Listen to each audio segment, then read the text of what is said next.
All right, here we go. We are on the record in case number 22, CR0287, State versus Mr. Dante Tate. Mr. Tate is present with his attorney, Mr. Callow, State of Ohio, by Assistant County Prosecutor T.J. Murray.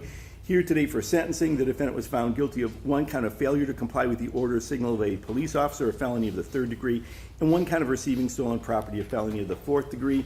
I'm prepared to go forward with sentencing at this time from the State. Thank you, Judge. As the court's probably aware, this case evolved from the incident which occurred over in Bluffton, which an officer was struck and killed by a vehicle. Be on the lookout, was put out for that vehicle. Officers in Medina County ended up locating that vehicle on I-71, engaged in a pursuit, which disturbingly, after the incident in Bluffton, defendant comes here, engages in a pursuit which got up to 115 miles an hour on I-71. Traffic was at some point stopped up in Strongsville to allow this pursuit to be engaged there. The defendant got off at Route 82 in Strongsville, continued west there. It speeds up to 75 miles an hour. Ran red lights. It's quite frankly, it's an incredible circumstance that nobody else was injured or killed out of this chase. It ended up being the only way this was ended was a Brunswick Hills officer actually struck the defendant's vehicle, knocked him off the road into a ditch, at which point the defendant was arrested without incident.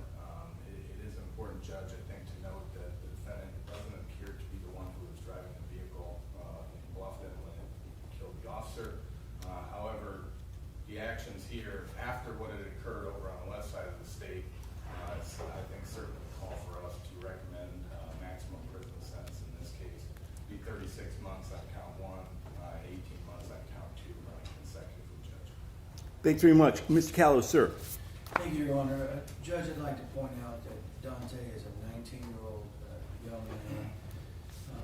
When he was interviewed by your probation department, Judge, I think that he did two things that are very important to point out. One is he admitted his guilt for this offense. He understands what he did wrong. The other thing is he gave you the explanation for the behavior, which after everything that happened earlier that day and the day before, he thought that the police were going to kill him. He was, in his mind, fleeing for his life, and in his mind, in a very desperate situation, scared, literally scared to death. So he was fleeing for his life. Judge, he has no criminal record, as you know from the reviewing the report. He has 2 pending cases, but no felony record. Judge, I think it's important that we view this case with what's in front of you with these 2 charges. One is a felony of the 3rd degree, the other count is a felony of the 4th degree. Judge, I believe that considering the fact that he has no prior felony convictions, Judge, we would ask that you take that into consideration and consider him on a community control sanction for a felony 3 and a felony 4, first convictions, first felony convictions. Thank you, Judge. Okay, thank you. Sir, is there anything you'd like to tell me to lessen or mitigate punishment? This is your opportunity to tell me anything you want to say. Sir. Yes, Your Honor. I take full responsibility of what I did. I ain't do it because of arrogance for the law.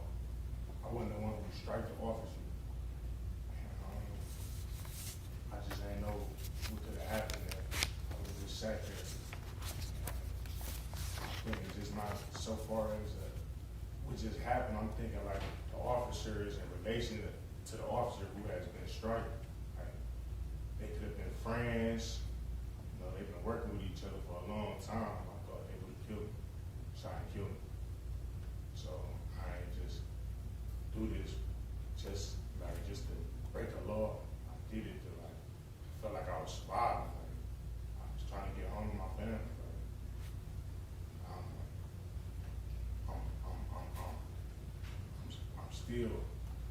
it's still not right that the officer was killed, even though I didn't do it, because he could have saved me on any other day to something that could have been happening to me. I don't really have priors. I stay out the way for real. I should have never been with them people in the first place. They never had nothing going on in their life. I got my own business. I breed charmer bullies.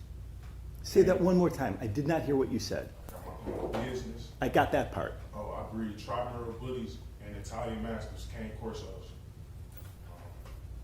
Be a family person. I'm sorry for what happened. In this particular case, the court's going to order a prison sentence. A prison sentence is going to be 24 months in prison on count number 1, 1 year in prison on count number 2. Run those concurrently. When you're released from prison, the prison authority may place you on post-release control for up to 3 years, must place you on post-release control for 18 months. If you were to violate those rules and regulations, the prison authority could return you to prison 90 days for every violation, up to half my total stated prison term, and if you committed a felony offense for up to 3 years. Is there a license suspension? The court will order the appropriate license suspension as ordered by law in this particular case. Costs are waived. Good luck. Thank you. Stephen Gable, G-A-B-E-L, Gable.